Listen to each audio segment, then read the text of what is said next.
Ano po bang aming value proposition? Ang Kaiser International Health Group is a top-tier HMO or health maintenance organization that offers high-quality, comprehensive short-term healthcare solutions to a diverse range of clients, including large government groups. It is also the only provider of long-term healthcare solutions. Ang Kaiser National Healthcare Shield naman po is designed to cater to the needs of government employees and designed to provide benefits even for high-risk cases including pregnant women, senior citizens, and persons with disabilities. Ang ating Kaiser National Healthcare Shield provides a 5-point healthcare program with outpatient benefits, inpatient benefits, emergency care benefit, annual physical exam, and dental benefit. And hindi lang po yun, meron din po tayong kasamang financial care benefit para sa principal member natin in the event of death and dismemberment. Ay kilala naman po ba natin ang Kaiser? Ang Kaiser International Health Group is a top HMO and we offer quality healthcare to a diverse range of clients. We've been around since 2004 and in the same year na-certify kami ng Department of Health para mag-operate as an HMO. Ngayon po, mga 10 years ago po, nilipat ang regulation ng HMO sa Insurance Commission. Nagbabago po yung license number namin every few years at ang current license number namin ay HMO 2023-08-R. Ang aming leadership, President and Medical Director ay si Dr. Lea Uyolo. Siya po ay outstanding alumni ng University of Santo Tomas at siya yung current na presidente rin ng Philippine HMO Association. Ito po ay self-regulating body ng mga HMO companies para ma-improve ang service sa industry. Napakalaki po ng network ng ating Kaiser, no? Nationwide, meron po tayong 12,000 accredited doctors and growing, 2,000 plus accredited hospitals and clinics and growing, 800 accredited dentists and growing, at meron po tayong 9 Kaiser Medical Centers. Ito po ay mga diagnostic centers, no? Ito po yung mga complete laboratory, very modern, saka spacious. Ito po mag-open po yan in the future ng mga additional branches, mainly sa mga malls.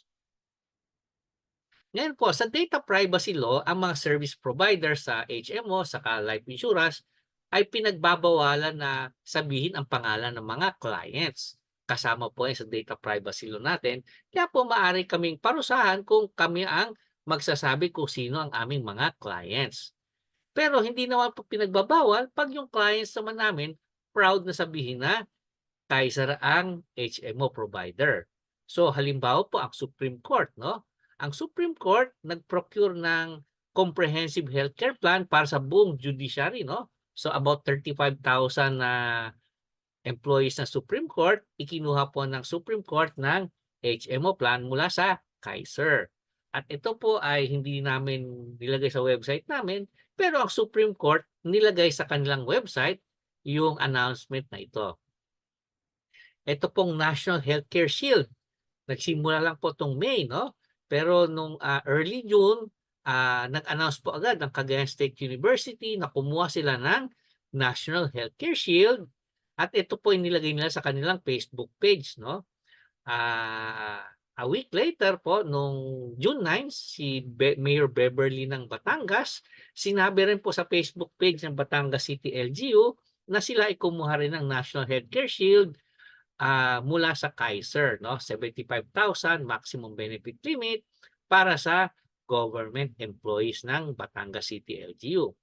And a few weeks later, naglabas po agad din ang Davao de Oro State College na sila rin kumuha rin ng plan mula sa Kaiser International para magkaroon ng HMO ang kanilang employees, no? So pag titignan po ninyo itong mga QR code na to, kung barilin nyo po yan, yung QR code, or kung makuha nyo soft copy nitong presentation, maaari pong i-click para mapunta ng website ng Supreme Court at yung Facebook pages ng Cagayan State ng Batangas City LGU saka Davao de Oro State College.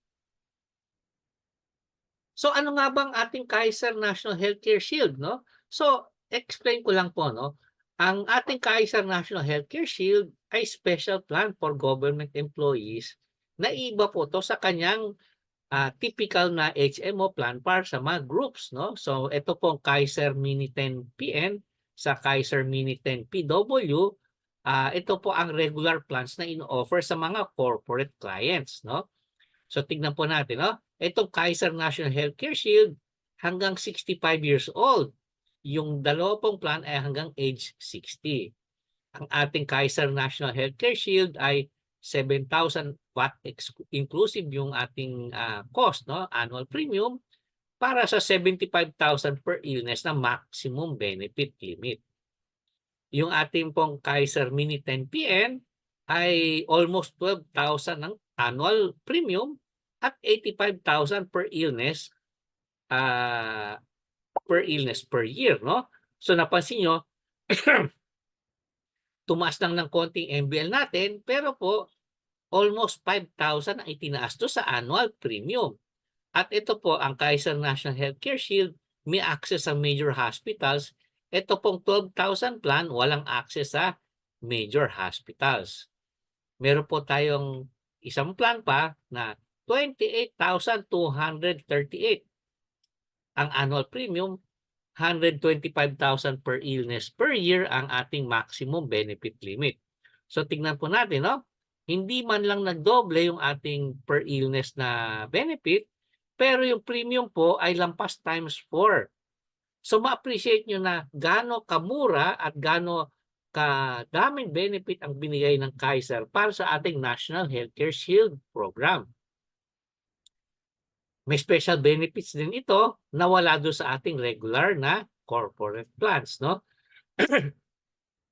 At simple lang po yung ating 75,000 na per illness na benefit, no? Outpatient hanggang maximum benefit limit, emergency care hanggang maximum benefit limit. Yung ating pong dental preventive care, yung ating inpatient hanggang maximum benefit limit. Ganun din po yung ibang plan.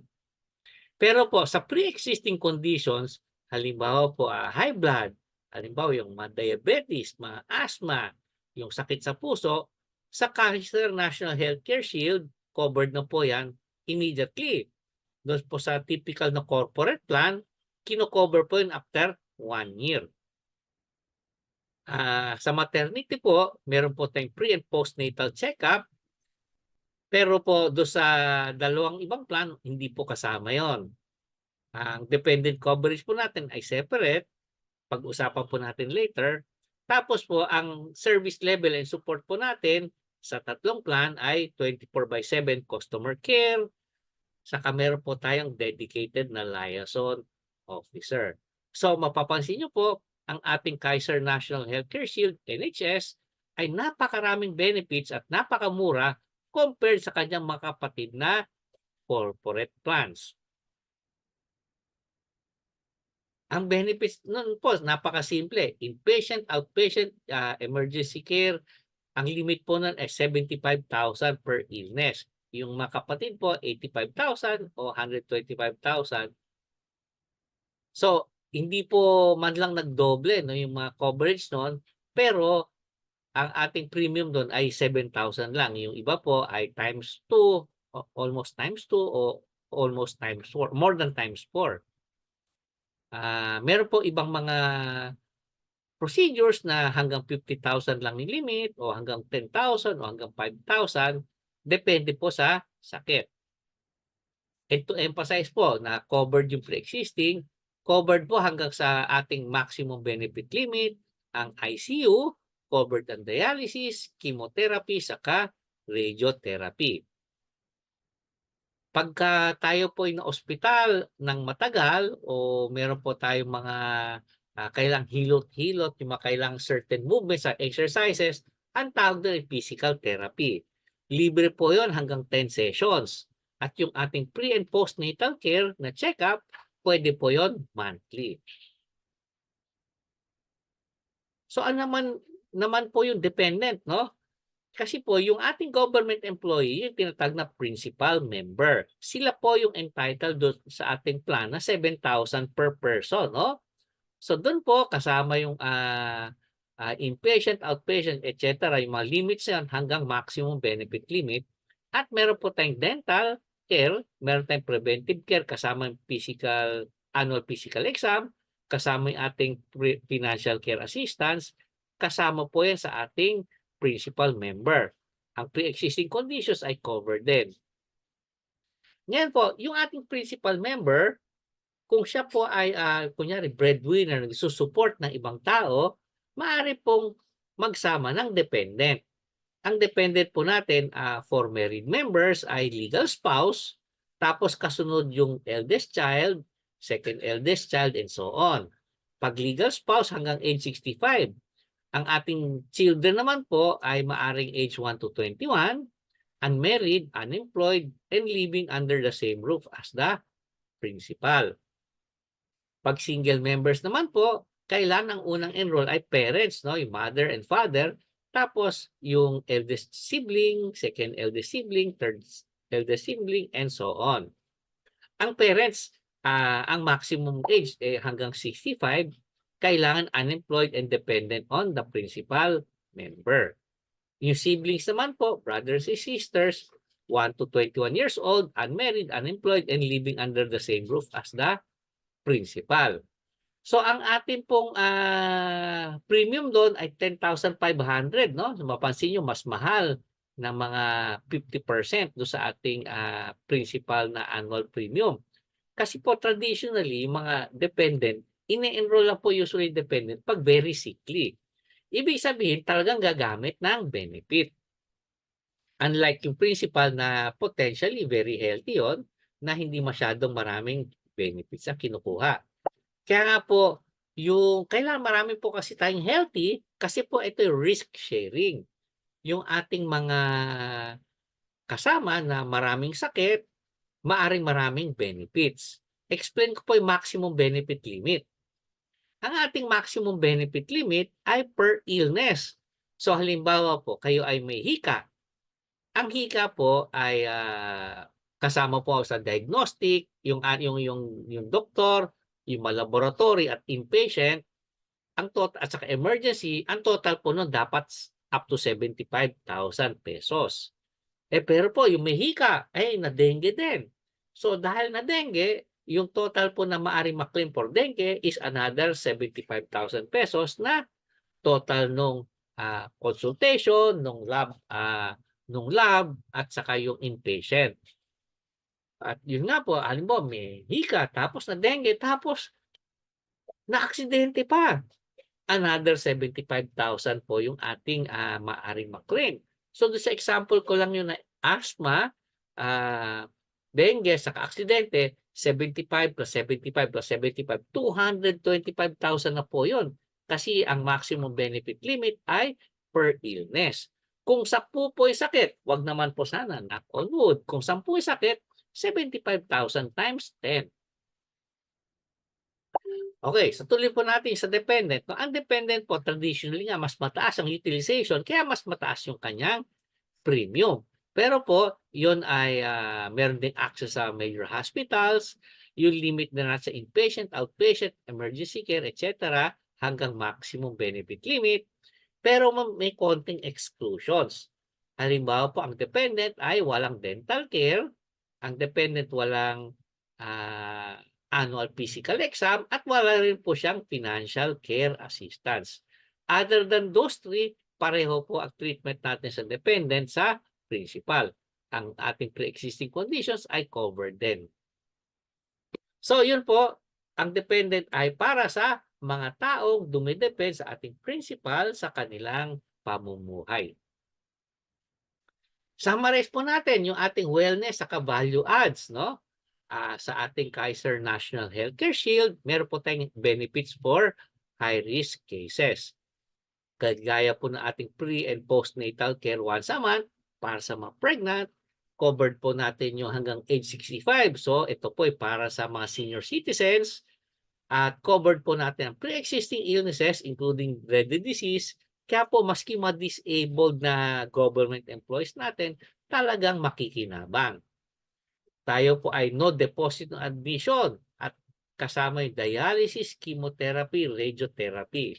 So talaga po, maski grabe yung sakit po natin, pag ipakita lang yung ating healthcare card, maaari na pong tanggapin sa ospital para sa emergency treatment at saka nga kasama yung dialysis, chemotherapy, radiotherapy.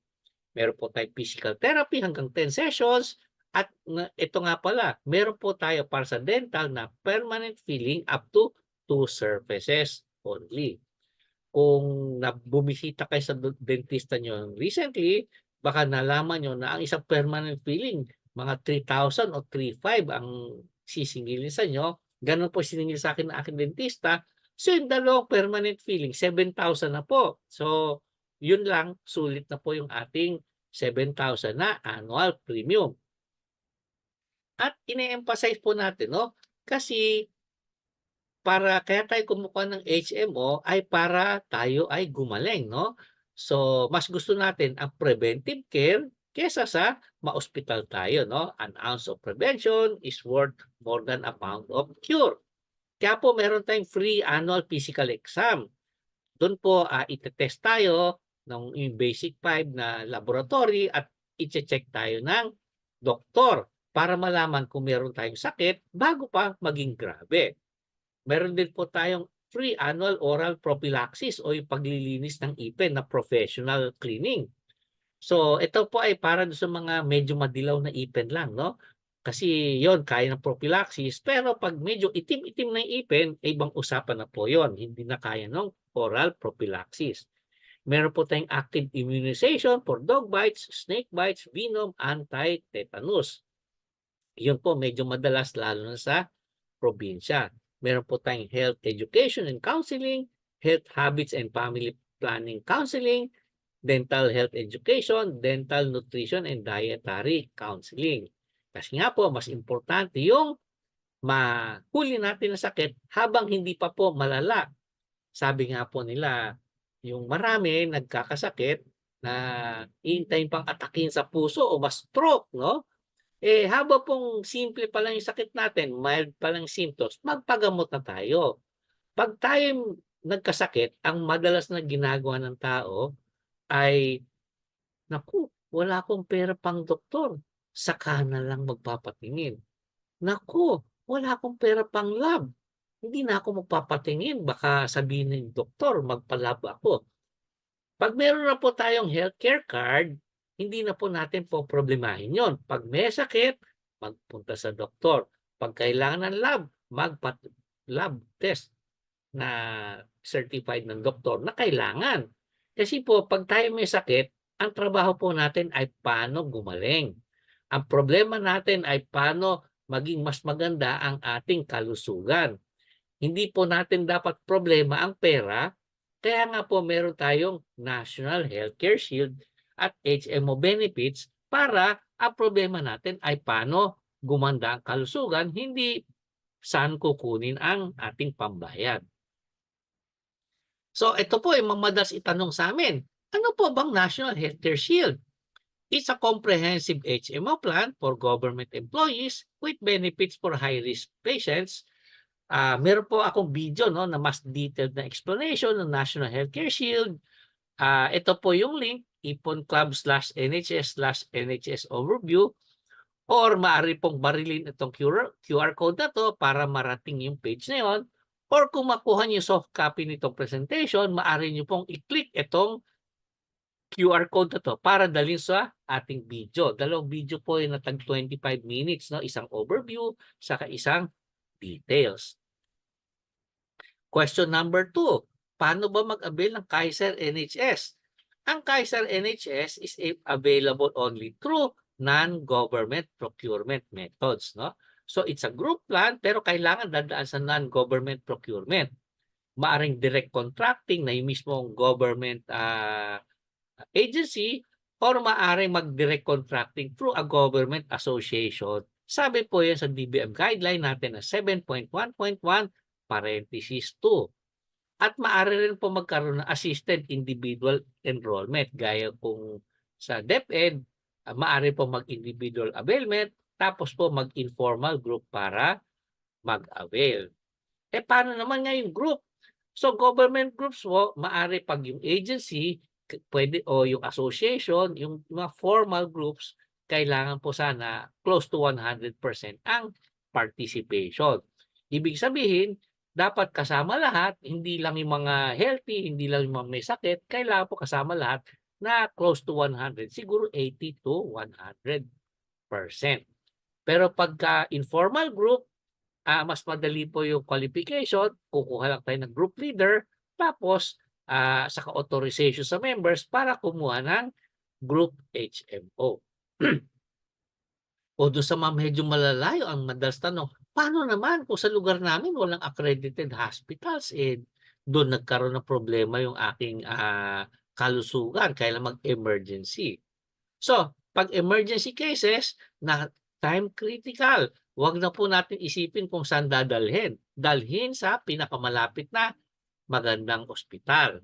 At kung yung ospital na yun hindi accredited, babayaran po ng Kaiser ang hanggang 100% ng cost ng emergency treatment. Paano naman kung yung magandang ospital na malapit sa amin hindi accredited? Ang Kaiser po gusto na lahat ng magandang ospital ay i-accredit niya, no? So actually, lahat po ng tertiary hospital sa buong Pilipinas yata ay accredited na ng Kaiser. Ngayon, kung meron po magandang ospital sa inyo na hindi pa accredited, magpunta po kayo doon, kunin niyo yung contact number ng HMO manager, no? O kung sino man yung in charge sa HMO. Kunin po yung cellphone, kunin yung email, at ibigay po sa Kaiser para si Kaiser lapitan sila para i-accredit. Recently po may isang ospital bandang Bulacan po, nagulat kami kasi magandang ospital tapos hindi accredited. So sinabi po namin sa Kaiser, tapos within 1 week na-accredit yung hospital na yun. Gusto po ni Kaiser na laging may malapit na accredited hospital sa members para po yung members laging pupunta na sa accredited hospitals. So yun na po yung dulo ng ating quick overview ng ating Kaiser. Meron po tayong Kaiser overview na mas mahaba pong version nitong ating ginawa. Tapos meron po tayong details na video. Maaari pong mapanood, yun nga kung iskanto o pag pinuntahan yung iponclub/nhs/nhs overview. Meron din po tayong mga additional video na nag-a-advise nung bakit hindi pantay-pantay ang mga HMO plans, at marami po yung mga procedural videos. So, kausapin lang po yung inyong Kaiser representative, inyong Kaiser agent, at tanungin kung paano po tayo mag-avail ng National Healthcare Shield. Ito po ay si Roberto Prudente, Certified Associate Financial Planner, speaking in behalf of Kaiser International and Kaiser National Healthcare Shield. Maraming salamat po.